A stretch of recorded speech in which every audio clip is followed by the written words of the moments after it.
एक ऐसा प्लेटफॉर्म जिसे दुनिया के हर कोने में रोज अरबों लोग देखते हैं और वहां पर वो अपनी स्टोरी भी बांट सकते हैं।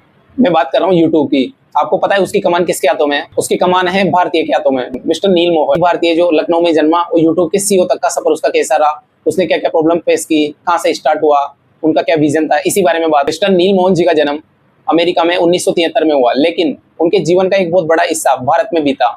उनके माता पिता 1980 में लखनऊ आए थे और वहीं बस गए थे कुछ टाइम के लिए। उन्होंने अपना कॉलेज लखनऊ के सेंट फ्रांसिस से पूरा किया।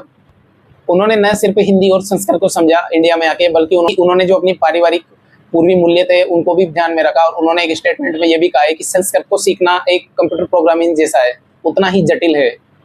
90 के दशक में जब कंप्यूटर क्रांति आ रही थी, उस टाइम पे वो भारत छोड़ के गए और उन्होंने दुनिया की सुप्रसिद्ध यूनिवर्सिटी स्टैनफोर्ड से अपना इलेक्ट्रिकल इंजीनियरिंग किया, क्योंकि उन्होंने भांप लिया था आगे क्या होने वाला है।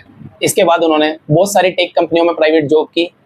उनकी जिंदगी का टर्निंग पॉइंट आया था डबल क्लिक कंपनी में, जिसमें इन्होंने विज्ञापन का पूरा भविष्य ही बदल दिया है।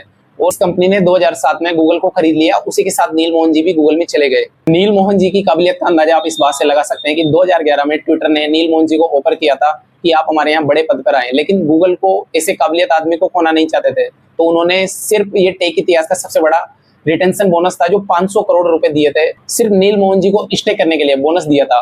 ये इतिहास का सबसे बड़ा रिटेंशन बोनस था जो गूगल ने नील मोहन जी को दिया था। साल 2015 में नील मोहन जी सीपीओ बन गए, चीफ प्रोडक्ट ऑफिसर। और उन्होंने अब YouTube music, YouTube premium, live stream, इन सब के पीछे उन्हीं का विजन था। ये सब क्रांति उन्होंने लाई है यूट्यूब में। और उसके बाद आया वो ऐतिहासिक दिन, जिस दिन 2023 फरवरी में, जिस दिन यूट्यूब के पूर्व सीईओ ने अपना इस्तीफा दे दिया। और उसके बाद एक ही नाम पूरी कंपनी में आ गया था, मिस्टर नील मोहन जी, जो उस पद को उस जिम्मेदारी से संभाल सकते थे। उन्होंने सीईओ का पद ज्वाइन किया और वो तीसरे भारतीय बन गए जो इतनी बड़ी दुनिया का सबसे बड़ा वीडियो प्लेटफॉर्म को टेक का नेतृत्व कर रहे थे। तो यूट्यूब के सीईओ मिस्टर नील मोहन जी से आपने क्या सीखा? इससे अपन को ये सीखने को मिलता है कि आपकी शुरुआत कहीं से भी हो, लेकिन आपने जो अपने दिमाग में विजन सोच रखा है उस पर अड़िग रहें और अपनी मेहनत करते रहें कंसिस्टेंसी के साथ। डाउनफॉल्स आपकी लाइफ में आते हैं, ऊपर नीचे, कोई दिक्कत नहीं है, लेकिन अगर आप वहां पर डटे रहते हैं तो आपने सोच रखा है वहां पहुंच जाएंगे। Thank you so much.